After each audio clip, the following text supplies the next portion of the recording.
Hello friends, कैसे हैं आप सब लोग। हमें उम्मीद है कि आप लोग अच्छे होंगे और आपकी पढ़ाई अच्छे से चल रही होगी। दोस्तों, आज हम लोग इस वीडियो में देखने वाले हैं बीपीएससी प्राथमिक शिक्षक का एडिटोरिया का प्रैक्टिस सेट नंबर 8 को डिस्कस करेंगे। इससे पहले कि आप सेट अभी तक नहीं देखें तो आप हमारे चैनल पर जाकर के उस सेट को 1 से 7 तक जरूर देख लीजिएगा। इससे संबंधित अगर आप PDF चाहते हैं तो आप हमारे Telegram channel online study exam पर ज्वाइन करना ना भूलें। चलिए दोस्तों, आज के हम सेशन को शुरू करते हैं। हमारा पहला प्रश्न दिया गया फ्रेंड्स कि स्वदेशी आंदोलन के दौरान राजनीतिक स्वतंत्रता एक राष्ट्र का जीवन रक्त है का नारा किसने दिया था। तो यह नारा यह अरविंद घोष के द्वारा दिया गया था। ऑप्शन नंबर ए इसका राइट आंसर देगा।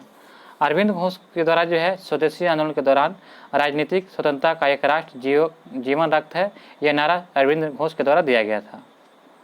नील विद्रोह के संदर्भ में निम्नलिखित कथनों पर विचार करें। तो नील विद्रोह के बारे में निम्नलिखित कथनों पर विचार करना है कि इनमें से कौन सही है।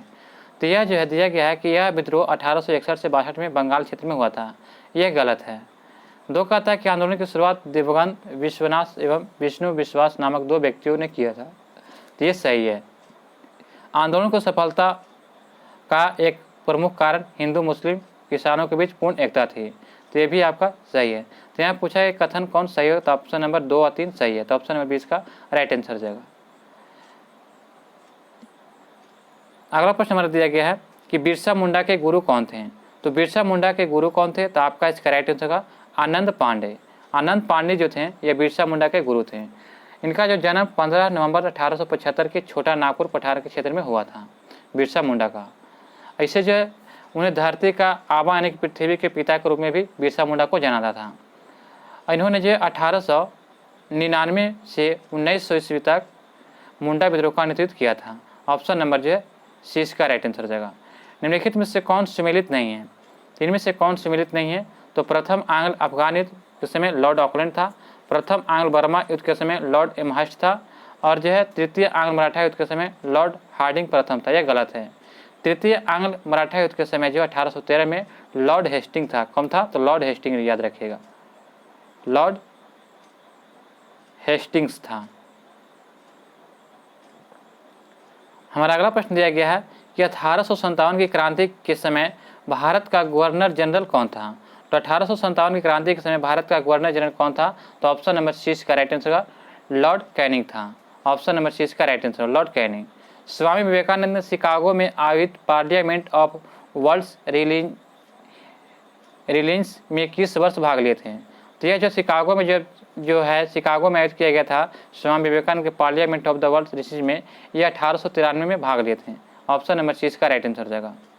अल हिलाल अखबार का प्रकाशन किसके द्वारा शुरू किया गया था।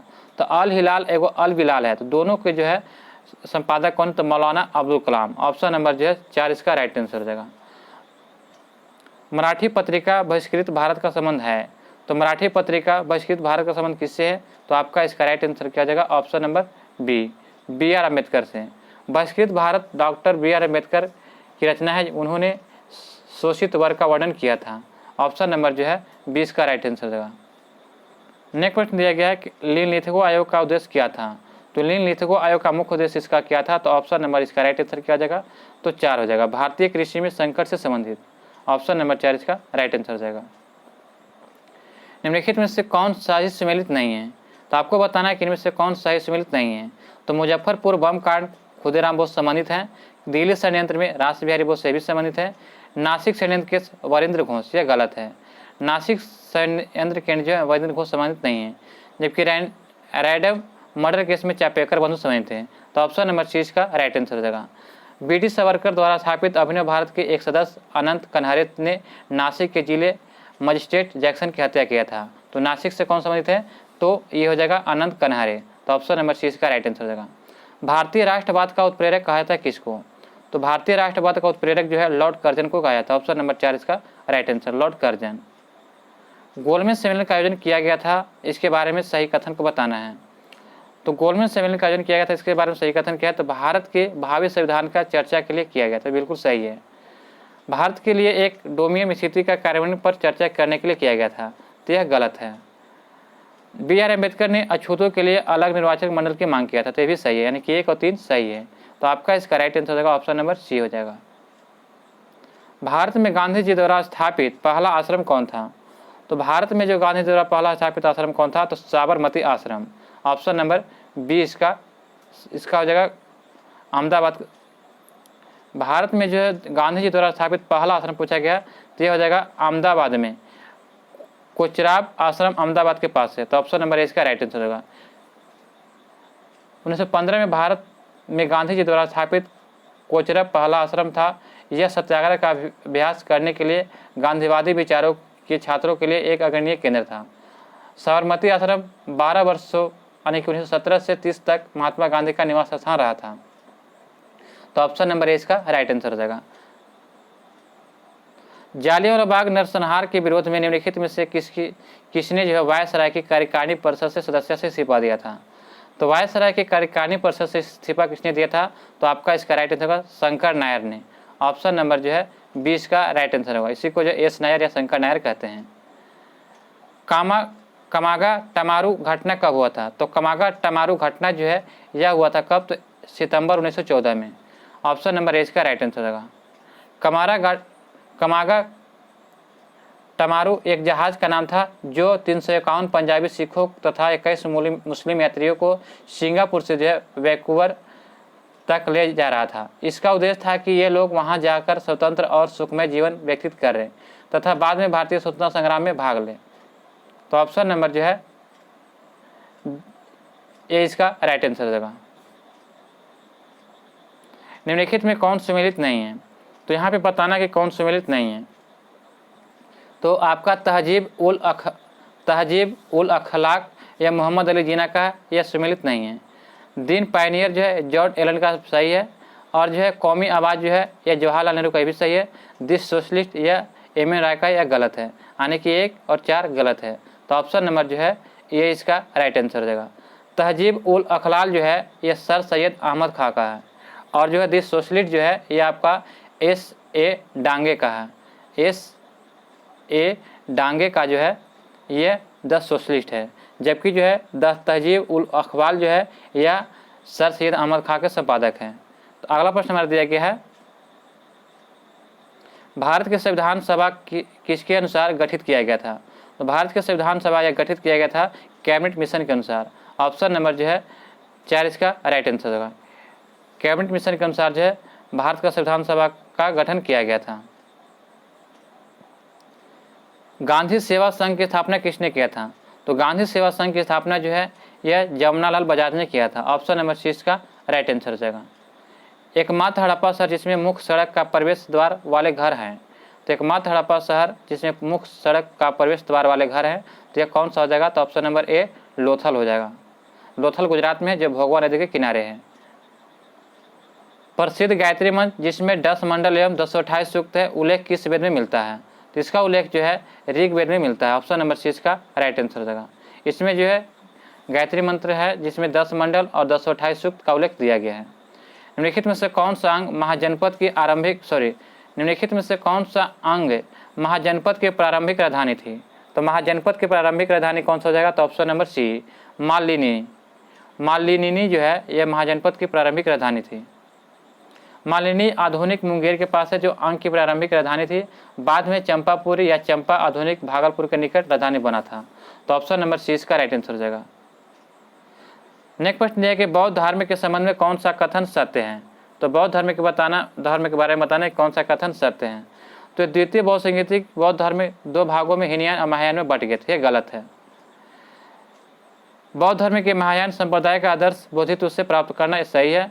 बौद्ध धर्म के हीनयान संप्रदाय का आदर्श अर्थ पद को प्राप्त करना यह भी सही है। नामग्याल बौद्ध मठ धर्मशाला हिमाचल प्रदेश में स्थित है, तो ये भी सही है, यानी कि 2, 3, 4 सही है। तो ऑप्शन नंबर 20 का राइट आंसर होगा। ये जो है हीनयान और महायान जो है ये चौथी बौद्ध संगीति में बट गए थे। परम भागवत की उपाधि ग्रहण करने वाला पहला गुप्त शासक कौन था? तो पहला गुप्त शासक समुद्रगुप्त था जो परम भागवत की उपाधि धारण किया था। ऑप्शन नंबर जो है सी इसका राइट आंसर होगा। कलिंग नरेश खारवेल का संबंध था किससे? तो कलिंग नरेश खारवेल का संबंध किस वंश से था? तो आपका इसका राइट आंसर होगा ऑप्शन नंबर बी चेदी वंश से। ऑप्शन नंबर 20 का राइट आंसर हो जाएगा। नेक्स्ट क्वेश्चन हमारा दिया कि निम्नलिखित में से किस शासक को वर्ण व्यवस्था का रक्षक कहा जाता है? तो वर्ण व्यवस्था का रक्षक जो है गौतमीपुत्र सतकर्णी को कहा जाता है। ऑप्शन नंबर सी इसका राइट आंसर हो जाएगा। गौतमीपुत्र सतकर्णी को जो है यह वर्ण व्यवस्था का जो है रक्षक कहा जाता है। ऑप्शन नंबर सी इसका राइट आंसर हो जाएगा। किस चोल शासक ने बंगाल की खाड़ी को चोल झील में बदल दिया था? तो यह बदलने वाला शासक था राजेंद्र प्रथम। ऑप्शन नंबर जो है 20 का राइट आंसर होगा। राजेंद्र प्रथम का देखा जाए शासनकाल तो 1014 से 44 ईस्वी तक था। अहिंसा, सत्य, असत्य, अपरिग्रह निम्नलिखित में से किस जैन तीर्थंकर की शिक्षा है? तो यह शिक्षा था पार्श्वनाथ का। ऑप्शन नंबर सी इसका राइट आंसर हो जाएगा। जैन धर्म की स्थापना जो है ऋषभदेव ने किया था और इसके 24वें तीर्थंकर जो कौन थे? तो महावीर थे। जो 24वें तीर्थंकर महावीर थे जो क्षत्रिय थे। हमारा अगला प्रश्न दिया गया है 28 नंबर दिया गया है। प्रश्न नंबर दिया गया कि निम्नलिखित में से कौन सा कार्य बलबन से संबंधित नहीं है? तो बलबन से संबंधित कार्य नहीं है तो ऑप्शन नंबर 20 का राइट आंसर होगा। उसने नैरोज प्रथा को बंद करवाया था, गलत है। बलबन ने फारसी त्यौहार नैरोज बड़े उत्सव से मनाना प्रारंभ किया था और अन्य सभी कथन भी सही है। तो ऑप्शन नंबर जो है 20 का राइट आंसर हो जाएगा। इन्हें बंद नहीं किया था बल्कि जो मनाना शुरू किया था। उन्होंने रक्त और लौ की नीति अपनाई थी। बलबन ने सीधा और पैबोज प्रथा भी चलाया था। मंगोलों के विरुद्ध उसने दीवाने अर्ज की स्थापना भी किया था। दिल्ली सल्तनत के एकमात्र सुल्तान जिसने अपनी आत्मकथा लिखी थी वह सुल्तान कौन था? तो आत्मकथा स्वयं लिखने वाले कौन थे? तो फिरोज शाह तुगलक। ऑप्शन नंबर 20 का राइट आंसर हो जाएगा। निम्नलिखित में से कौन छत्रपति शिवाजी महाराज के अष्टप्रधान में नहीं है? तो अष्टप्रधान में नहीं है तो ऑप्शन नंबर 4 इसका राइट आंसर होगा मुहतसिब। मुहतसिब जो है यह अष्टप्रधान मराठा साम्राज्य के छत्रपति शिवाजी महाराज द्वारा 1674 में स्थापित किया गया था, जो यह नहीं था। ऑप्शन नंबर 4 इसका राइट आंसर होगा। देखिए पंत प्रधान जो था यह था, अमात्य भी था, सचिव भी था। जाब्ती प्रणाली का संबंध था तो जाब्ती प्रणाली का संबंध किससे है? तो राजस्व प्रशासन से। ऑप्शन नंबर 20 का राइट आंसर हो जाएगा। जाब्ती प्रणाली मुगल काल में अकबर के समय अपनाया गया। यह भू राजस्व वसूली के लिए बनाया गया था। भारतीय उपमहाद्वीप में कृषि का सबसे पहला प्रमाण कहाँ से मिलता है? तो सबसे पहला कृषि का प्रमाण जो है लहुरा देव से मिलता है। ऑप्शन नंबर 20 का राइट आंसर होगा। भारतीय उपमहाद्वीप में कृषि का सबसे पहला प्रमाण उत्तर प्रदेश के संत कबीरनगर जिले के जो लहुरा देव स्थल से मिला है। ऑप्शन नंबर जो 20 का राइट आंसर हो जाएगा। नेक्स्ट प्रश्न हमारा दिया गया है कि सम्राट अशोक ने राष्ट्रीय भाषा एवं लिपि के रूप में निम्न में से किसका प्रयोग किया है? तो यह किया है पाली भाषा एवं ब्राह्मणी लिपि का। ऑप्शन नंबर जो है ये इसका राइट आंसर हो जाएगा। अशोक की राष्ट्रीय भाषा एवं लिपि कैसी थी? तो पाली और ब्राह्मणी लिपि। प्रसिद्ध नाटक मृच्छकटिकम किसके ने लिखा था? तो प्रसिद्ध नाटक मृच्छकटिकम के लेखक कौन है? तो यह हो जाएगा आपका शूद्रक। ऑप्शन नंबर 20 का राइट आंसर हो जाएगा। शूद्रक के द्वारा जो है मृच्छकटिकम लिखा गया था।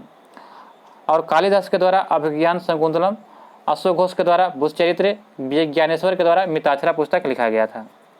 तो ये फैक्ट्स याद रखिएगा।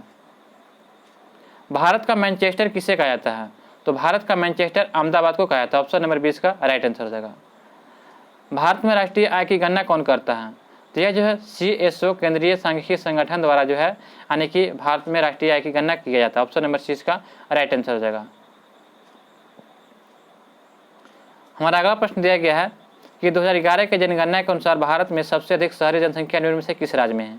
तो सबसे अधिक शहरी जनसंख्या जो है यह आपका महाराष्ट्र में। ऑप्शन नंबर 20 का राइट आंसर हो जाएगा।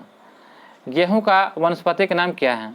तो गेहूं का जो वैज्ञानिक या उसी को वनस्पति का नाम हो जाएगा तो ट्रिटिकम एस्टिवम होता है। ट्रिटिकम एस्टिवम ऑप्शन नंबर 20 का राइट आंसर हो जाएगा। धान का हो जाएगा ओरिजा सेटिवा, मक्का का जियामेज और चना का हो जाएगा साइरस एटीटीनम। तो ऑप्शन नंबर जो है 20 का राइट आंसर हो जाएगा। संगीत कला अकादमी की स्थापना किस वर्ष हुआ था? तो संगीत कला अकादमी की स्थापना ये किस वर्ष हुआ था? एगो संगीत कला होता है, एगो ललित कला होता है। तो संगीत कला अकादमी की स्थापना 1953 में हुआ था और ललित कला कहेगा तो 1954 याद रखिएगा। ललित कला की जो स्थापना कब हुआ था? तो 1954 में, जबकि संगीत कला 1953 में। अगला प्रश्न हमारा दिया गया है कि ब्रेल लिपि के मोटे कागज पर उभरे हुए बिंदु बने होते हैं। यह लिपि आधारित होती है कितने बिंदुओं पर? तो यह लिपि जो है 6 बिंदुओं पर आधारित होती है। ऑप्शन नंबर 20 का राइट सेंटेंस हो जाएगा, जिसके खोज जो है लुई ब्रेल्स ने किए थे। प्राथमिक स्तर पर भाषा सिखाने की सर्वश्रेष्ठ विधि क्या होगा? तो यह आपका राइट आंसर हो जाएगा। प्राथमिक स्तर पर भाषा सिखाने की सर्वश्रेष्ठ विधि जो है बच्चों को भाषा का प्रयोग करने के विविध अवसर देना। ऑप्शन नंबर 4 इसका राइट आंसर हो जाएगा। प्राथमिक स्तर पर शिक्षा का माध्यम होना चाहिए कैसा? तो प्राथमिक स्तर पर जो है शिक्षा का माध्यम जो बच्चे की मातृभाषा में होना जरूरी होता है। तो ऑप्शन नंबर 4 इसका राइट आंसर हो जाएगा। पाठ के अंत में अभ्यास और गतिविधि देने का उद्देश्य क्या है? तो इसका गतिविधि का मुख्य उद्देश्य होता है कि बच्चों को अभिव्यक्ति में अवसर देना, बच्चों को अभिव्यक्ति के अवसर देना। ऑप्शन नंबर ए इसका राइट आंसर हो जाएगा। भारत द्वारा विकसित पहले 5G सक्षम ड्रोन का क्या नाम दिया गया था? तो इसका जो है सक्षम ड्रोन का नाम दिया गया था स्काई हॉक। ऑप्शन नंबर 20 का राइट आंसर हो जाएगा। निम्नलिखित में से किस देश ने दुनिया का सबसे लंबा यात्री ट्रेन चलाया था? तो दुनिया का सबसे लंबा यात्री ट्रेन किसने चलाया था? तो ऑप्शन नंबर इसका राइट आंसर हो जाएगा स्विट्जरलैंड। ऑप्शन नंबर इसका राइट आंसर हो जाएगा। यह जो स्विट्जरलैंड दुनिया का सबसे लंबा यात्री ट्रेन चलाया था, जो इसकी लंबाई जो है 2 किलोमीटर तक था। कितना? 2 किलोमीटर। और इसमें जो है कुल 100 डब्बे थे। कितने डब्बे थे? तो 100 डब्बे थे, ये याद रखिएगा।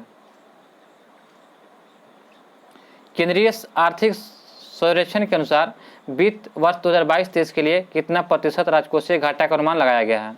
तो यह अनुमान लगाएगा 6.4%। ऑप्शन नंबर 20 का राइट आंसर हो जाएगा। मई 2023 में निम्नलिखित में से किसे जो है विश्व बैंक के अध्यक्ष के रूप में नियुक्त किया गया है? तो विश्व बैंक के अध्यक्ष के रूप में जो है अजय बंगा को जो है नियुक्त किया गया है। ऑप्शन नंबर 20 का राइट आंसर हो जाएगा। दोस्तों, ये वीडियो आपको पसंद पड़ रहा हो तो वीडियो को लाइक करें और चैनल पर नए तो चैनल को सब्सक्राइब करना ना भूलें और वीडियो को दोस्तों के साथ ग्रुप में शेयर जरूर करें। बस इतना आपसे रिक्वेस्ट है दोस्तों। बिहार सरकार द्वारा वर्ष 2023-24 के लिए लगभग कितने रुपये के कुल परिव्यय के साथ राज्य का बजट पेश किया गया था? तो यह पेश किया गया था option number A 2.62 lakh crore रुपये। बिहार सरकार द्वारा वर्ष 2023-24 के लिए जो है 2.62 लाख करोड़ रुपये के कुल परिव्यय के साथ राज्य का बजट पेश किया गया है। निम्न में से कौन सा एक खनिज है जो रक्तचाप को नियंत्रित करने के लिए महत्वपूर्ण है? तो रक्तचाप को नियंत्रित कौन करता है? तो यह जगह सोडियम। ऑप्शन नंबर 6 का राइट आंसर हो जाएगा।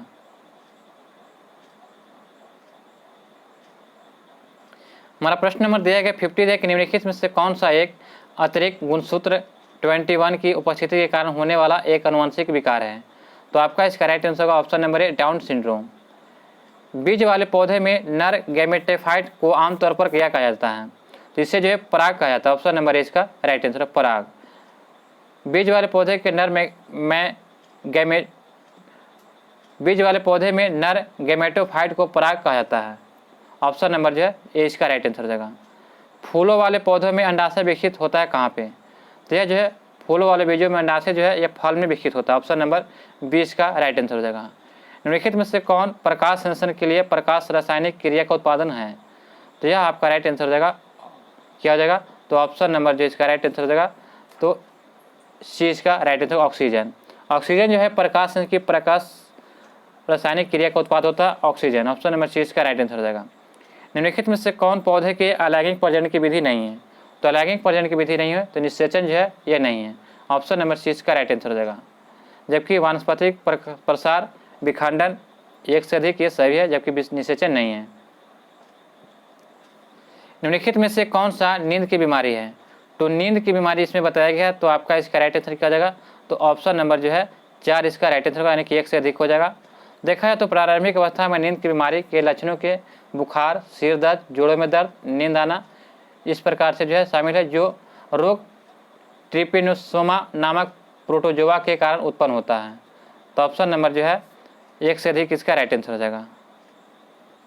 निम्नलिखित में से किसकी वेधन क्षमता एवं आयनन क्षमता सबसे अधिक होती है? तो वेधन क्षमता देखा जाए तो यह गामा की सबसे अधिक होती है और जो है अल्फा किरण की जो है यह आयनन क्षमता कम, या अल्फा किरण की आयनन क्षमता अधिक होती है। तो ऑप्शन नंबर सी इसका राइट आंसर होगा। गामा किरण की वेधन क्षमता अधिक और आयनन क्षमता जो अधिक होता है अल्फा किरण की। ऑप्शन नंबर सी इसका राइट आंसर होगा। जरा दृष्टि दोष दूर करने के लिए किस लेंस का प्रयोग करते हैं? तो जरा दृष्टि दोष तो ये नहीं समझना कि जरा दृष्टि दोष बुढ़ापे के यानी कि अधिक उम्र के कारण हो जाता है, जो इसमें बाइफोकल लेंस का प्रयोग करते हैं। ऑप्शन नंबर सी इसका राइट आंसर हो जाएगा। अधिक उम्र होने के कारण जो जरा दृष्टि दोष उत्पन्न हो जाता है। प्रकाश वर्ष किसका इकाई है? तो प्रकाश वर्ष जो सभी लोग जानते हैं कि दूरी की इकाई है। ऑप्शन नंबर सी इसका राइट आंसर होगा। आधुनिक अवर्त सारणी में वर्ग एवं आवर्त की संख्या कितनी है? तो वर्ग देखा जाए तो आधुनिक अवर्त सारणी में 18 है और जो 7 आवर्त है। ऑप्शन नंबर ए इसका राइट आंसर हो जाएगा। अशुद्धियों की उपस्थिति किसी पदार्थ के गलनांक को कैसे प्रभावित करती है? तो यह प्रभावित करती है अशुद्धियों को, उपस्थिति को में गलनांक को घट जाता है, इसीलिए जो है यह प्रभावित करती है। ऑप्शन नंबर ए इसका राइट आंसर हो जाएगा। निकट दृष्टि दोष को ठीक करने के लिए किस प्रकार के लेंस का उपयोग करते हैं? तो इसको याद रखिएगा, निकट। तो निकट में 3 अक्षर है तो 4 अक्षर के लेंस का प्रयोग होंगे। तो 4 अक्षर कौन हो जाएगा? तो अवतल। एक होता है दूरदृष्टि दोष, तो इसमें दूरदृष्टि दोष में कितने अक्षर है? 2 अक्षर का। तो इसमें 3 अक्षर का लेंस का प्रयोग करेंगे, तो किसका? तो उत्तल। तो इस प्रकार से आप लोग याद रख सकते हैं। तो इसका राइट आंसर होगा निकट में, तो ऑप्शन नंबर बी हो जाएगा अवतल। तो 61 का आपका राइट आंसर क्या हो जाएगा? तो 20 का राइट आंसर हो जाएगा। उस उपकरण का नाम क्या है जो ध्वनि तरंगों को विद्युत संकेत में परिवर्तित करता है? तो यह हो जाएगा आपका माइक्रोफोन। ऑप्शन नंबर ए इसका राइट आंसर हो जाएगा। माइक्रोफोन एक ट्रांसड्यूसर है जो ध्वनि तरंगों को विद्युत संकेत में परिवर्तित करता है। ग्लूकोज के एक अणु में ऑक्सीजन की निम्नलिखित में से कितने परमाणु पाए जाते हैं? तो इसमें जो है 6 परमाणु पाए जाते हैं। ऑप्शन नंबर 20 का राइट आंसर हो जाएगा। लोहे में जंग लगना निम्नलिखित में से कौन सी अभिक्रिया का कारण है? तो लोहे में जंग लगना जो है यह किस अभिक्रिया के कारण है? तो ऑक्सीकरण के कारण। ऑप्शन नंबर ए इसका राइट आंसर हो जाएगा। हृदय की धड़कन को नियंत्रित करने के लिए निम्नलिखित में से किस खनिज की आवश्यकता होती है? तो हृदय के धड़कन को नियंत्रित करने के लिए जो प्रयोग में लाते हैं किसका? तो पोटेशियम को। ऑप्शन नंबर ए इसका राइट आंसर होगा। पोटेशियम जो हृदय धड़कन एवं नाड़ी संबंधी कार्यों को संचालित करता है। पोटेशियम का स्रोत जो है मछली, मांस, फल, सब्जी इस प्रकार में मिलते हैं। और सोडियम जो होता है रक्त दाब को नियंत्रित करने में सहायक होता है, ये याद रखिएगा। तो आपका इसका राइट आंसर क्या हो जाएगा? Option number A. हाइड्रोजन एवं हीलियम गैसों के बीच निम्नलिखित अंतरों पर विचार करें। हाइड्रोजन एवं हीलियम गैसों के बीच निम्नलिखित अंतरों पर विचार करें। तो यहाँ पे दिया गया है कि विचार करना है, तो इसमें कौन कथन सही है? तो हीलियम एक अज्वलन गैस है जबकि हाइड्रोजन गैस एक अत्यधिक ज्वलनशील गैस है। तो ये बिल्कुल सही है, यानी कि एक सही है। हीलियम हाइड्रोजन से भी हल्की गैस है। हीलियम जो हाइड्रोजन से हल्की गैस है गलत है। हीलियम जो है हाइड्रोजन से भारी है। हीलियम और हाइड्रोजन भूमिगत रेडियोधर्मी तत्व उत्सर्जित करते हैं, ये गलत है। तो केवल एक इसका राइट आंसर रहेगा। साबुन मुख्यतः लवण होते हैं। तो साबुन मुख्यतः किसके लवण होते हैं? तो आपका इसका राइट आंसर क्या जाएगा? ऑप्शन नंबर 4, आने के जो ए और बी दोनों के, सोडियम और पोटेशियम दोनों के लवण होते हैं। फलों को ताज़ा रखने के लिए निम्नलिखित में से किस अम्ल का प्रयोग करते हैं? तो फॉर्मिक अम्ल का प्रयोग करते हैं फलों को ताज़ा रखने के लिए। ऑप्शन नंबर जो है सी इसका राइट आंसर हो जाएगा। द्रव की तुलना में गैसों को आसानी से संपीड़ित किया जा सकता है। तो द्रव की तुलना में गैसों को आसानी से संपीड़ित किया जा सकता है किसके द्वारा? तो गैस में अणुओं के बीच स्थान बड़ा होने पर। ऑप्शन नंबर ए इसका राइट आंसर हो जाएगा। नेक्स्ट प्रश्न है कि इथीन का प्रयोग निम्न में से किस कार्य हेतु किया जाता है? तो इथीन का प्रयोग जो है किस कार्य के लिए करते हैं? तो मस्टर्ड गैस के निर्माण में, निश्चेतक के रूप में, कृत्रिम रंग निर्माण में, इनमें से सभी इसका राइट आंसर हो जाएगा। सभी के रूप में करते हैं। नेक्स्ट प्रश्न हमारा दिया गया फ्रेंड्स कि निम्नलिखित में से अधिकतम कितने अंतराल के बाद संसद की बैठक नहीं हो सकती है? तो आपका इसका राइट आंसर हो जाएगा ऑप्शन नंबर बी 6 माह। 6 माह के अधिकतम अंतराल के बाद जो है संसद की बैठक नहीं हो सकती है। ऑप्शन नंबर 20 का राइट आंसर हो जाएगा। निम्नलिखित राज्यों में से किस राज्य में 2 स्तरीय पंचायती राज व्यवस्था है? तो 2 स्तरीय पंचायती राज व्यवस्था कहाँ है? तो यह सिक्किम में हो जाएगा। ऑप्शन नंबर 4 इसका राइट आंसर हो जाएगा। सिक्किम में जो 2 स्तरीय पंचायती राज व्यवस्था है जिसमें ग्राम पंचायत तथा जिला पंचायत शामिल है। इसके अतिरिक्त देखा जाए तो मणिपुर तथा गोवा में भी यह व्यवस्था शामिल है। अगला प्रश्न हमारा दिया गया है कि निम्नलिखित में से किस अनुच्छेद के तहत विधानसभा के अध्यक्ष एवं उपाध्यक्ष का प्रावधान निहित है? तो यह प्रावधान निहित है अनुच्छेद 178 में। ऑप्शन नंबर ए इसका राइट आंसर हो जाएगा। राष्ट्रपति 5 वर्ष तक अपने पद पर रह सकता है। तो राष्ट्रपति 5 वर्ष तक अपने पद पर रह सकता है, तो किसके तहत? तो अपने पद ग्रहण के दिन से, जिस दिन से वो पद ग्रहण करेगा उस दिन से 5 वर्ष तक अपने पद पर रह सकता है। कौन सा अनुच्छेद नागरिकों को जो सर्वोच्च न्यायालय द्वारा दरवाजा खटखटाने में सक्षम बनाता है यदि वे मानते हैं कि उनके मौलिक अधिकारों से वंचित किया गया है? तो आपका इसका राइट आंसर क्या हो जाएगा? तो ऑप्शन नंबर सी इसका राइट आंसर हो जाएगा, अनुच्छेद 32। संविधान सभा का प्रथम बैठक कहाँ हुआ था? तो संविधान सभा का प्रथम बैठक जो है नई दिल्ली में किया गया था। ऑप्शन नंबर ए इसका राइट आंसर हो जाएगा। 9 दिसंबर 1946 को संविधान सभा की प्रथम बैठक जो है नई दिल्ली में स्थित काउंसिल चैम्बर के पुस्तकालय भवन में हुआ था। तो इसके जो है अस्थायी अध्यक्ष जो है सच्चिदानंद सिन्हा को बनाया गया था। और जो है ये याद रखिएगा, इसमें जो बैठक में कुल 207 सदस्य शामिल हुए थे। अगला प्रश्न देखते हैं, निम्नलिखित में से कौन भारत के राष्ट्रपति के निर्वाचक मंडल का तो भाग है किंतु महाभियोग अधिकरण का भाग नहीं है? तो यह आपका हो जाएगा ऑप्शन नंबर 4, राज्य की विधानसभा। राज्य की विधानसभा जो है भारत के राष्ट्रपति के निर्वाचक मंडल का भाग तो है, किंतु महाभियोग अधिकरण का भाग नहीं है। नेक्स्ट प्रश्न दिया गया कि राष्ट्रीय न्यायिक नियुक्ति आयोग अधिनियम जिससे सर्वोच्च न्यायालय द्वारा निरस्त कर दिया गया है, निम्नलिखित में से किस संशोधन अधिनियम द्वारा लगाया गया था?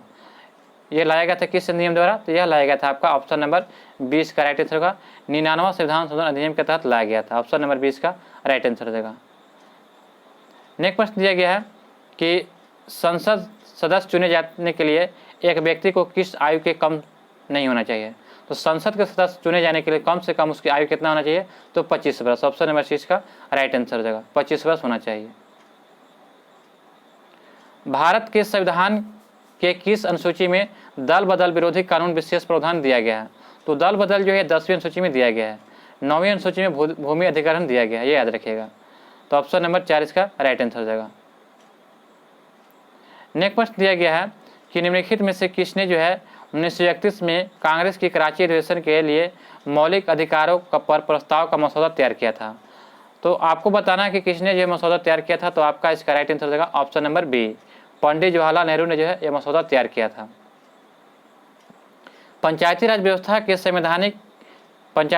के संवैधानिकरण हेतु 64वां संविधान संशोधन विधेयक किस प्रधानमंत्री के कार्यकाल में लाया गया था? तो यह लाया गया था राजीव गांधी के कार्यकाल में। ऑप्शन नंबर सी इसका राइट आंसर हो जाएगा। संसद का संयुक्त अधिवेशन निम्नलिखित में से किस अनुच्छेद के अंतर्गत आयोजित किया जाता है? तो यह आयोजित किया जाता है अनुच्छेद 108 के तहत। अनुच्छेद 108 के तहत जो है संसद का संयुक्त अधिवेशन जो है आयोजित किया जाता है। ऑप्शन नंबर 20 का राइट आंसर हो जाएगा। नेक्स्ट प्रश्न हमारा दिया गया है कि किस अर्थशास्त्री ने भारत में सबसे पहले वैज्ञानिक दृष्टि से राष्ट्रीय आय की गणना किया था? तो राष्ट्रीय आय की गणना जो है सबसे पहले किसने किया था? तो BKR राव ने। ऑप्शन नंबर 20 का राइट आंसर हो जाएगा। विजेंद्र कस्तूरी रंगावरंदाजा राव ने जो है सबसे पहले जो है वैज्ञानिक दृष्टि से राष्ट्रीय आय की गणना किया था। ऑप्शन नंबर 20 का राइट आंसर हो जाएगा। मत्स्य एवं खनन किस क्षेत्र के अंतर्गत आते हैं? तो मत्स्य और खनन जो है प्राथमिक क्षेत्र के अंतर्गत आते हैं। ऑप्शन नंबर 1 का राइट आंसर हो जाएगा। भारत में किस उद्योग में सर्वाधिक लोग कार्यरत हैं? तो भारत में जो सबसे अधिक जो है कपड़ा उद्योग में सर्वाधिक कार्यरत है। ऑप्शन नंबर जो है सी इसका राइट आंसर है, कपड़ा उद्योग में। भारत के विदेशी व्यापार से संबंधित आंकड़े किसके द्वारा जारी किए जाते हैं? तो यह आंकड़े जो है RBI के द्वारा जारी किए जाते हैं। ऑप्शन नंबर जो है ए इसका राइट आंसर हो जाएगा।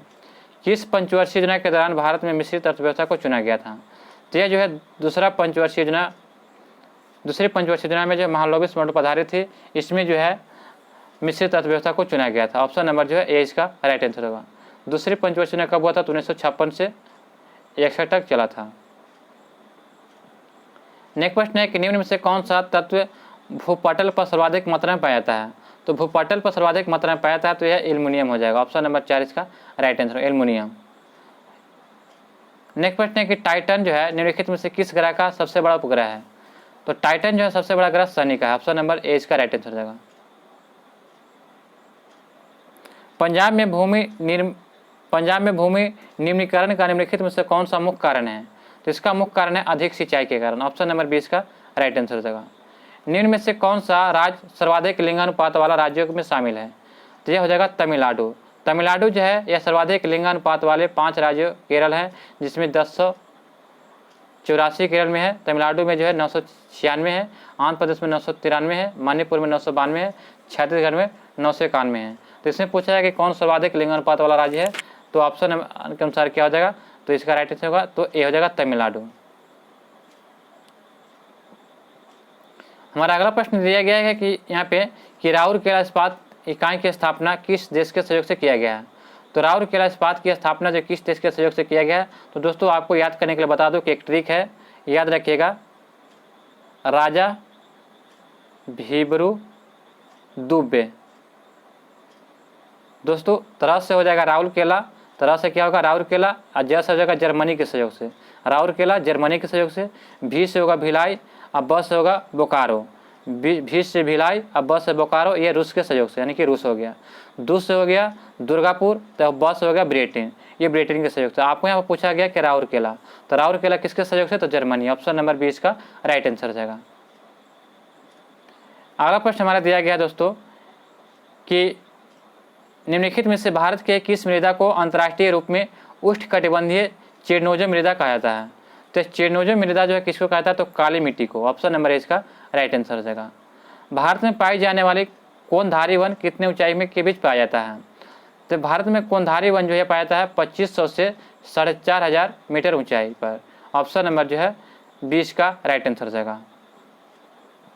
पेंटागोनिया का पठार निम्नलिखित में से किस देश में स्थित है? तो पेंटागोनिया का पठार जो है यह आपका स्थित है कहाँ पे? तो अर्जेंटीना में। ऑप्शन नंबर 20 का राइट आंसर हो जाएगा। निम्नलिखित में से कौन सा कार्य पेड़ पौधे का नहीं है? तो पेड़ पौधे का जो है वायु प्रदूषण का कार्य नहीं है। ऑप्शन नंबर जो है 20 का राइट आंसर होगा। पेड़ पौधों का कार्य वायु प्रदूषण करना नहीं है, जबकि कार्बन डाइऑक्साइड का अवशोषण करना, सौर का अवशोषण करना और ऑक्सीजन का विमुक्ति करना, ये सभी है, जबकि वायु प्रदूषण का कार्य नहीं है। रियो डी जेनेरो में संपन्न अंतर्राष्ट्रीय सम्मेलन था, तो ये कौन सा अंतर्राष्ट्रीय सम्मेलन था? तो आपका इसका राइट आंसर होगा ऑप्शन नंबर ए, संयुक्त राष्ट्र पर्यावरण एवं विकास सम्मेलन। संयुक्त राष्ट्र पर्यावरण विकास सम्मेलन जो है यह रियो डी जेनेरो ब्राजील में वर्ष 1992 में किया गया था। कब? 1992 में। संपन्न अंतर्राष्ट्रीय पृथ्वी शिखर सम्मेलन संयुक्त राष्ट्र पर्यावरण विकास सम्मेलन था। ऑप्शन नंबर जो है इसका राइट आंसर हो जाएगा। राष्ट्रीय पर्यावरण अभियांत्रिक शोध संस्थान NEERI अवस्थित है कहाँ? तो यह आपका अवस्थित है महाराष्ट्र के नागपुर में। ऑप्शन नंबर सी इसका राइट आंसर हो जाएगा। विश्व मौसम विज्ञान संगठन का मुख्यालय कहाँ स्थित है? तो दोस्तों विश्व मौसम विज्ञान संगठन का मुख्यालय जो है यह कहाँ अवस्थित है? तो यह आपका राइट आंसर होगा ऑप्शन नंबर ए, जिनेवा में। ऑप्शन नंबर ए इसका राइट आंसर हो जाएगा। जिनेवा जो है यह स्विट्जरलैंड में स्थित है। दोस्तों यहाँ पे जो आपका सेट नंबर 8 समाप्त होता है। हमें उम्मीद है कि आपको यह वीडियो पसंद आया होगा। अभी तक हमारे चैनल पर नए हैं तो चैनल को सब्सक्राइब करना ना भूलें और बेल आइकन नोटिफिकेशन को ऑन करें दोस्तों, ताकि हमारी वीडियो सबसे पहले आप तक पहुँचे। अगर आप इसका PDF चाहते हैं तो आप हमारे टेलीग्राम चैनल पर ज्वाइन करें, आपको PDF वहाँ उपलब्ध करा दिया जाएगा। मिलते हैं दोस्तों नए वीडियो में नए प्रश्नों के साथ। जय हिंद, जय भारत।